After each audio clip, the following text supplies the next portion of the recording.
بسم اللہ الرحمن الرحیم۔ السلام علیکم دوستو، دنیا بھر کی خبروں میں آج آپ سنیں گے، لیکن اس سے پہلے اگر ہو سکے تو لائک اور سبسکرائب کا بٹن ضرور دبا لیں۔ شکریہ۔ آخر میں یوکرینی صدر کا انجام امریکہ کے ہاتھوں انتہائی دردناک ہوگا، روس کی پیشگوئی۔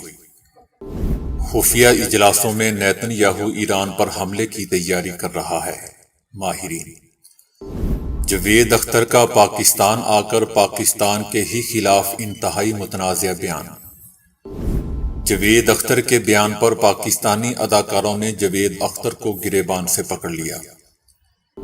جاوید اختر پر فٹ بیٹھنے والا محاورہ دھوبی کا ڈاگ نہ گھر کا نہ گھاٹ کا۔ جیل بھرو تحریک ایک تباہ کن تحریک ثابت ہوگی، عمران خان۔ چوری کے پیسے 9/11 متاثرین کو نہیں دیے جا سکتے، امریکی عدالت۔ روس نے امریکہ کی گردن سے سریا نکال دیا۔ طالب علم اور پرنسپل کو ایک مارک شیٹ لے ڈوبی۔ قبض کو ختم کرنے کے لیے ایک تھر تھراہٹ والا کیپسول ایجاد۔ تو آئیے چلتے ہیں خبروں کی تفصیل کی جانب۔ روس نے کہا ہے کہ وہ یوکرین کے صدر کے خاتمے کی توقع رکھتا ہے۔ روس کا کہنا ہے کہ ہیٹی کے سابق صدر کی طرح یوکرینی صدر امریکہ کے ہاتھوں مارا جائے گا، اور یقیناً مارا جائے گا۔ روس کا مزید کہنا ہے کہ نارڈ سٹریم پائپ لائن بم دھماکے میں اپنے ملوث ہونے سے امریکہ کی تردید بہت بڑا جھوٹ ہے۔ روسی بیانات دوستو، امریکی صدر جو بائیڈن کے یوکرین کے اچانک دورے کے بعد سامنے آئے ہیں۔ ان کے اس دورے کا مقصد یوکرین کے لیے امریکہ کی مدد فراہم کرنا تھا۔ وائٹ ہاؤس نے تصدیق کی تھی کہ جو بائیڈن کے دورے کا منصوبہ پینٹاگون اور سیکرٹ سروس کے درمیان تعاون سے مہینوں پہلے بنا لیا گیا تھا، اور روس کو جو بائیڈن کے کیف کے دورے کی تاریخ کے بارے میں ان کی روانگی سے چند ہی گھنٹے قبل بتایا گیا تھا۔ انہوں نے وضاحت کی کہ جو بائیڈن یوکرین کے لیے امریکی حمایت کے بارے میں واضح پیغام دینا چاہتے تھے۔ قابل ذکر بات دوستو یہ ہے کہ برطانوی اخبار ٹائمز نے 1 سال پہلے خبر دی تھی کہ یوکرینی صدر جنگ کے پہلے ہفتے کے دوران 3 قاتلانہ حملوں میں بچ گئے تھے۔ جوں مغربی ممالک کے ایران میں یورینیم کی افزودگی کے تناسب میں اضافے کے خدشات بڑھ رہے ہیں، اور جوہری معاہدے کی بحالی کی کوشش بھی تعطل کا شکار ہے، ایسا لگتا ہے کہ اسرائیلی وزیر اعظم نیتن یاہو نے آنے والے عرصے کے دوران ایرانی جوہری معاملے سے نمٹنے کے لیے ایک منصوبہ تیار کر لیا ہے۔ نیتن یاہو نے سیکیورٹی کی سطح کے رہنماؤں کے ساتھ خفیہ ملاقاتیں کی ہیں۔ ان ملاقاتوں میں ایرانی جوہری تنصیبات پر حملہ کرنے کے لیے اسرائیلی تیاری کی سطح کو نمایاں طور پر بڑھانے کا فیصلہ کیا گیا ہے۔ نیتن یاہو نے امریکی، فرانسیسی، جرمن اور دیگر حکام سے کہا ہے کہ اگر وہ ایران میں پیش رفت پر عمل نہیں کر سکتے تو اسرائیل خود کارروائی کرے گا۔ انہوں نے اس بات پر بھی زور دیا کہ قابل بھروسہ اور قابل اعتماد فوجی کارروائی کے بغیر ایرانی جوہری خطرہ کم نہیں ہوگا۔ نیتن یاہو نے اس بات پر زور دیا کہ ایران پر اقتصادی پابندیاں کافی نہیں ہیں۔ اسرائیل حماس اور حزب اللہ کو بھی پیغامات بھیج رہا ہے کہ جس میں کہا گیا ہے کہ اسرائیل کی غیر مستحکم سیاسی صورتحال اسرائیلی فوج کو غزہ یا لبنان میں فوجی کارروائی شروع کرنے اور اسرائیل کی سلامتی کو نقصان پہنچانے کی کسی بھی کوشش کے خلاف جواب دینے سے نہیں روکتی۔ بھارتی رائٹر جاوید اختر نے پاکستان کی سرزمین میں ہی پاکستان مخالف بیان دے دیا، جو سوشل میڈیا پر وائرل ہو رہا ہے۔ فیض احمد فیض کی یاد میں منعقد ہونے والے فیسٹیول میں شرکت کرنے والے بھارتی لکھاری اور شاعر جاوید اختر نے فیسٹیول میں پاکستان مخالف بیان دے دیا۔ جاوید اختر نے کہا کہ یہاں میں تکلف سے کام نہیں لوں گا۔ ہم نے نصرت فتح علی خان اور مہدی حسن کے بڑے بڑے فنکشن کیے، لیکن آپ تو اپنے ملک میں لتا منگیشکر کا کوئی بھی فنکشن نہیں کروا سکے۔ ساتھ ہی جاوید اختر نے طنزیہ انداز میں پاکستان کو ممبئی حملے کا ذمہ دار ٹھہراتے ہوئے کہا کہ ہم تو ممبئی کے لوگ ہیں، ہم نے دیکھا تھا کہ ہمارے شہر میں کیسے حملہ ہوا تھا۔ وہ لوگ ناروے یا مصر سے تو نہیں آئے تھے، وہ یہیں آپ کے ملک میں گھوم رہے ہیں، تو اگر کسی ہندوستانی کے دل میں شکایت ہے تو آپ کو برا نہیں ماننا چاہیے۔ بھارتی فضول اور جاہل اداکارہ کنگنا رناوت نے بھی جاوید اختر کے اس بیان کو خوب سراہتے ہوئے کہا کہ جاوید اختر نے گھر میں گھس کر مارا ہے۔ جاوید اختر کا پاکستان میں پرتپاک استقبال اور بھرپور مہمان نوازی کی گئی۔ انہیں پاکستان میں کسی قسم کے سیکیورٹی خدشات کا سامنا بھی نہیں کرنا پڑا۔ تاہم بھارتی شاعر پاکستان کے خلاف بھارت روانہ ہونے کے بعد بھی پاکستان مخالف بیان دینے سے باز نہ آئے۔ دوستو، یاد رہے کہ یہ وہی جاوید اختر ہے جس نے کہا تھا کہ میں مسلمان کے گھر تو پیدا ہوا ہوں لیکن میرا ذاتی کوئی مذہب نہیں ہے، اس وجہ سے اس کو انڈیا میں بھی نہیں پسند کیا جاتا۔ جاوید اختر نے بھارتی میڈیا کو یہ بھی بتایا کہ پاکستان آرمی، پاکستانی عوام، پاکستانی اسٹیبلشمنٹ ایک پیج پر نہیں ہے، یعنی پاکستانی عوام پاکستانی آرمی کو پسند نہیں کرتی۔ بھارتی شاعر جاوید اختر کے ممبئی حملوں میں پاکستان کے ملوث ہونے کے بیان کو پاکستان کے اداکاروں اور سوشل میڈیا صارفین نے شدید غصے کا اظہار کیا ہے۔ اداکار شان شاہد نے جاوید اختر کو آڑے ہاتھوں لیتے ہوئے ایک زبردست بیان دیا، بلکہ جاوید اختر کے منہ پر الٹے ہاتھ کا ایک زوردار تماچا مار کر ان کا کہنا تھا کہ ان کو گجرات اور کشمیر میں مسلمانوں کے قتل عام کا تو معلوم ہے، مگر اس پر اس شاعر نے کبوتر کی طرح مودی کی گود میں منہ چھپایا ہوا ہے۔ لیکن یہاں پاکستان میں ممبئی کے ملزمان کو ڈھونڈ رہا ہے، اس کو ویزا کس نے دیا تھا؟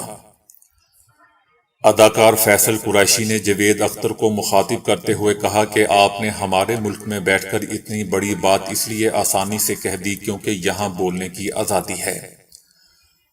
اب بھارت پہنچ کر ایک مرتبہ کشمیر اور گجرات سمیت بھارتی مسلمانوں کے حق میں بات کر کے بھی ایسی بہادری کا مظاہرہ کر کے دکھائیں۔ جبکہ لوگوں کا کہنا ہے کہ یہ شاعر ایسی ہی بات ہندوؤں کے خلاف انڈیا میں بیٹھ کر کرتا تو وہ ہندوؤں کے ہاتھوں مارا جا چکا ہوتا۔ جاوید اختر جیسے لوگوں کو چونکہ انڈیا میں ہی رہنا ہے تو انہیں اپنے اور اپنے بچوں کی جان پیاری ہے، اس لیے اس طرح کے بیانات دے کر اپنے آپ کو یہ لوگ بچاتے ہیں۔ لوگوں کا مزید کہنا ہے کہ ایسے شدت پسندانہ سوچ رکھنے والے بھارتی اداکاروں ادیبوں کو پاکستان آنے کی اجازت نہیں دی جانی چاہیے، اور جاوید اختر کو مدعو کرنے والوں سے بھی پوچھ گچھ ہونی چاہیے۔ دوستو، جسے کہتے ہیں کہ نہ ادھر کا نہ ادھر کا بلکہ دھوبی کا ڈاگ، نہ گھر کا نہ گھاٹ کا، جاوید اختر کے ساتھ بھی کچھ ایسا ہی ہوا۔ جاوید اختر کے دورہ پاکستان سے ناراض ہندو انتہا پسندوں نے ان کے خلاف محاذ کھول دیا ہے اور بعض نے ان کا ویزا منسوخ کرنے کا بھی مطالبہ کر دیا ہے۔ ہندو تنظیمیں بہت ناراض ہیں اور سوشل میڈیا کے ذریعے ان کے خلاف مہم چلا رہی ہیں۔ بعض افراد نے تو حکومت سے جاوید اختر کا ویزا منسوخ کرنے کا مطالبہ بھی کیا تھا تاکہ وہ بھارت واپس نہ آ سکیں۔ بھارتی وزیر خارجہ ایس جے شنکر سے درخواست کی گئی ہے کہ ان کا ریٹرن ویزا منسوخ کر دیا جائے، پاکستان میں ہی رہنے دو اس آستین کے سانپ کو۔ لیکن یہ دوستو، اب جاوید اختر صاحب اپنے ملک پہنچ چکے ہیں۔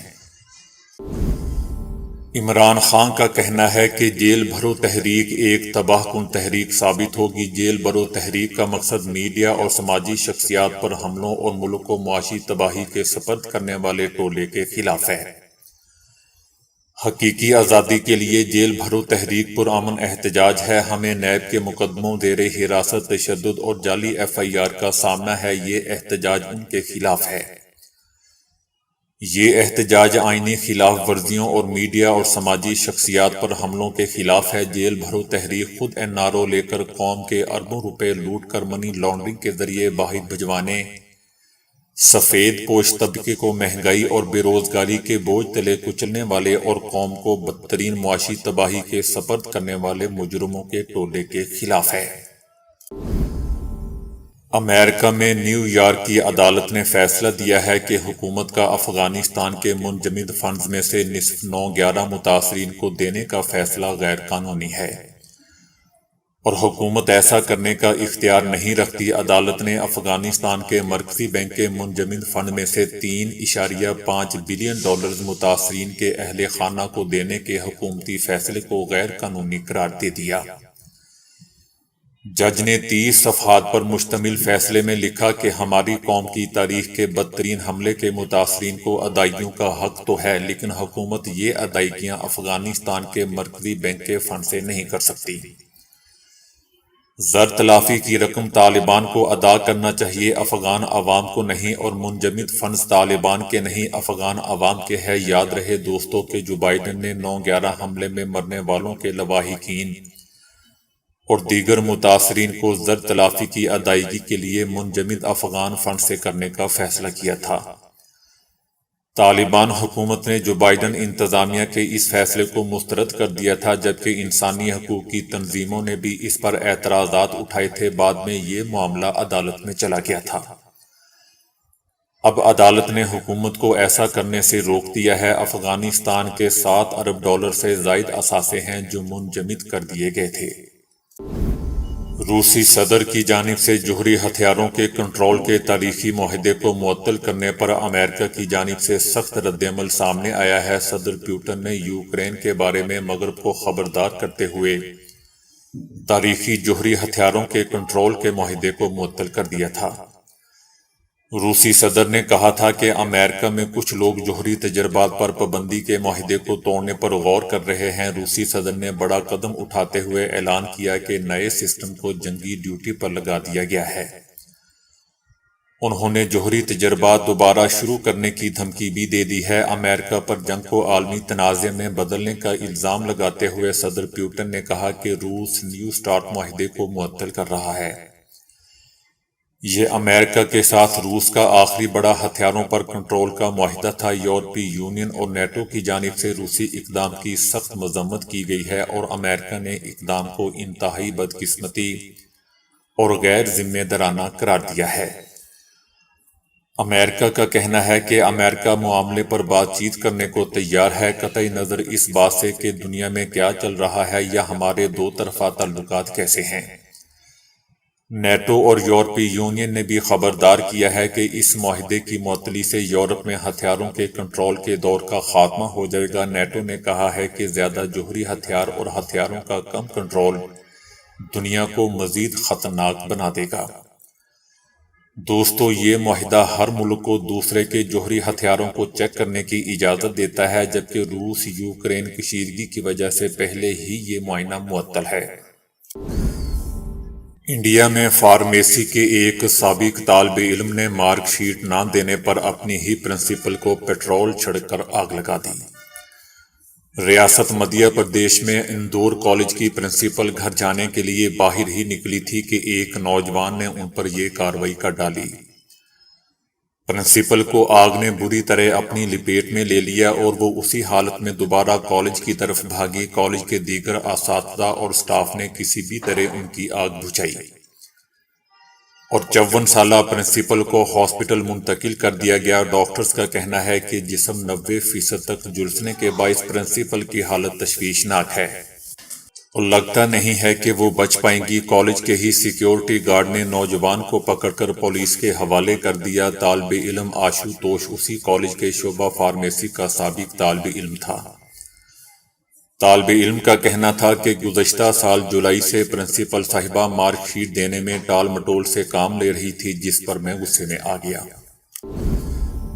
دائمی قبض کئی امراض کی وجہ بنتی ہے اور اب ماہرین نے اس کے علاج کے لیے کسی دوا کے بغیر تھر تھراہٹ والا کیپسول بنا لیا جو اس تکلیف کو رفع کر سکتا ہے۔ میڈیکل کالج آف جارجیا اور آگسٹا یونیورسٹی کے ماہرین نے ایک ایسا کیپسول بنایا ہے جو آنتوں میں تھر تھراہٹ پیدا کرتا ہے۔ اس سے معدے کے اندرونی حرکت بڑھتی ہے اور یوں قبض کی کیفیت دور ہو جاتی ہے۔ یہ کیپسول امریکہ بھر کے 90 مراکز میں 300 سے زائد بالغ افراد پر آزمایا گیا۔ اس کیپسول کو گولی کی طرح نگلا جا سکتا ہے۔ اس سے پیٹ میں جا کر 2 گھنٹے تک تھر تھراہٹ رہتی ہے۔ کیپسول پیٹ میں جا کر پہلے 3 سیکنڈ تک ارتعاش پیدا کرتا ہے اور اس کے بعد 16 سیکنڈ خاموش رہتا ہے، لیکن مریض کو بیرونی طور پر اس کی تھر تھراہٹ نہیں محسوس ہوتی۔ یہ کیپسول دنیا بھر میں لاکھوں کروڑوں افراد کے لیے مددگار ثابت ہوگا۔ تو دوستو، ابھی کے لیے اتنا ہی۔ ویڈیو کو لائک اور شیئر کرنے کا بہت بہت شکریہ۔